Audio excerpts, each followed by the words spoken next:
இந்த கால் இருக்குல்ல, இந்த கால் தடம் கீழே பதியணும். விஜய் மாதிரி வானத்திலேயே சுத்திக்கிட்டெல்லாம் இருக்க முடியாது.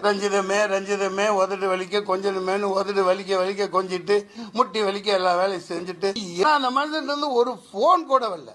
10 படம் நடிச்சேன். இப்போ லியோலாம் நடிச்சது அவர் புண்ணியத்தில் இல்லை. நம்ம டைரக்டர் அவர் என்னை வச்சு ஹீரோவா பண்ண இருந்தார் இல்லையா, லோகேஷ் கனகராஜ். அது நான் வந்து போய் நின்று எனக்கு ஒரு சீட்டு கொடுங்க அண்ணா, அந்த மாதிரி ஆளா?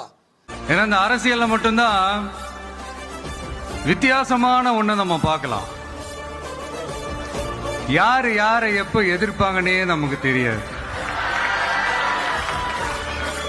யாரு யாரை எப்ப ஆதரிப்பாங்கன்னே நமக்கு தெரியாது. அதை கணிக்கவே முடியாது.